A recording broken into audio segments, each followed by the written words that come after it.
السلام علیکم معزز ناظرین، اگر آپ ہمارے چینل میں نئے ہیں تو ہمارے چینل کو سبسکرائب کر دیں تاکہ ہر نئی آنے والی ویڈیو کا نوٹیفیکیشن آپ کو ملتا رہے۔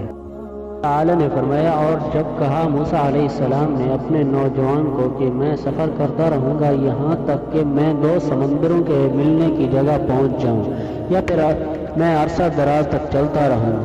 اللہ تعالیٰ کے قول قال لہ موسیٰ، ان کو موسیٰ نے کہا کیا میں آپ کے ساتھ اس شرط پر چل سکتا ہوں کہ آپ مجھے ہدایت کی وہ باتیں سکھائیں جو آپ کو سکھائی گئی ہیں۔ اللہ تعالیٰ نے فرمایا، آپ اپنے آپ کو ان لوگوں کے ساتھ مضبوطی سے جمع کر رکھیں جو اپنے رب کو صبح و شام پکارتے ہیں اور اس کی ذات کے طالب ہیں۔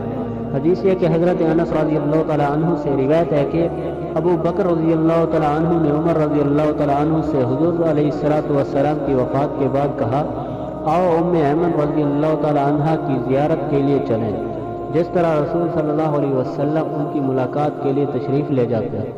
بس جب دونوں ان کے پاس پہنچے تو رو پڑے۔ دونوں نے کہا، آپ کیوں روتی ہیں؟ کیا تم نہیں جانتی کہ جو کچھ رسول صلی اللہ علیہ وسلم کے لیے زیادہ بہتر ہے؟ انہوں نے جواب دیا، میں اس لیے نہیں روتی کہ مجھے اس بات کا علم نہیں کہ اللہ تعالیٰ کے پاس جو کچھ ہے وہ رسول صلی اللہ علیہ وسلم کے لیے زیادہ بہتر ہے، بلکہ میں تو اس لیے روتی ہوں کہ آسمان سے وحی کا سلسلہ منقطع ہو گیا ہے۔ بس ام ایمن رضی اللہ تعالیٰ عنہ نے ان دونوں کو بھی رونے پر آمادہ کر دیا، بس وہ دونوں اس کے ساتھ رونے لگے۔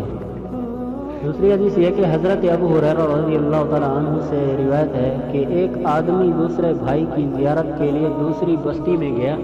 اللہ تعالیٰ نے اس کے راستے میں ایک فرشتہ بٹھا دیا جو اس کا انتظار کر رہا تھا۔ جب وہ شخص اس کے پاس سے گزرا تو فرشتے نے پوچھا، تم کہاں جا رہے ہو؟ اس نے بتایا، اس بستی میں میرا بھائی رہتا ہے، اس کے پاس جا رہا ہوں۔ فرشتے نے کہا، کیا اس کا تم پر کوئی احسان ہے جس کی وجہ سے تم یہ تکلیف اٹھا رہے ہو؟ اس کا بدلہ اتارنے جا رہے ہو؟ اس نے جواب دیا، نہیں، صرف اس لیے جا رہا ہوں کہ میں اللہ تعالیٰ کے لیے اس سے محبت کرتا ہوں۔ فرشتے نے کہا، مجھے اللہ تعالیٰ نے تیری طرف بھیجا ہے کہ اللہ تعالیٰ بھی تجھ سے محبت کرتے ہیں جس طرح تو اس سے صرف اللہ کے لیے محبت کرتا ہے۔